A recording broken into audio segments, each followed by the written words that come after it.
సామాన్యుడి ప్రాణాలతో చెలగాటమాడుతున్నారు కొందరు కేటుగాళ్లు. అడ్డదారిలో కాసులు సంపాదించే లక్ష్యంగా ఎటువంటి ప్రభుత్వ అనుమతులు లేకుండానే ఏకంగా ఆసుపత్రులను నడిపిస్తున్నారు. మహబూబాబాద్ జిల్లా పెద్దవంగర మండల కేంద్రంలో బయటపడిన ఈ వారాహి హాస్పిటల్ భాగోతం ఇప్పుడు స్థానికంగా కలకలం రేపుతోంది.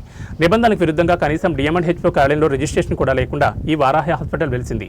ఒక భవనాన్ని అద్దెకు తీసుకుని అందులో మంచాలు పరుపులు వేసి ఏకంగా ఇన్పేషెంట్ విభాగాలనే నడిపిస్తున్నారు. ఒక ఆర్ఎంపీ డాక్టర్ తన పరిధిని దాటి పెద్ద పెద్ద చికిత్సలు చేస్తూ రోగుల నుంచి వేలాది రూపాయలు వసూలు చేస్తున్నట్లు సమాచారం అంతోంది. కళ్ల ముందు ఇంతటి అక్రమ వైద్యం జరుగుతున్నా జిల్లా వైద్య ఆరోగ్య శాఖ అధికారులు మాత్రం నిమ్మకు నీరెత్తినట్లు వ్యవహరిస్తున్నారని స్థానికులు ఆగ్రహం వ్యక్తం చేస్తున్నారు. ప్రజల ప్రాణాలతో సంబంధం ఉన్న ఇంతటి సీరియస్ విషయంలో అధికారులు ఎందుకు చర్యలు తీసుకోవడం లేదన్నది ఇప్పుడు $1 మిలియన్ ప్రశ్నగా మారింది. ఈ అక్రమ ఆసుపత్రి వెనుక ఎవరి అండదండలు ఉన్నాయో తేలాల్సి ఉంది.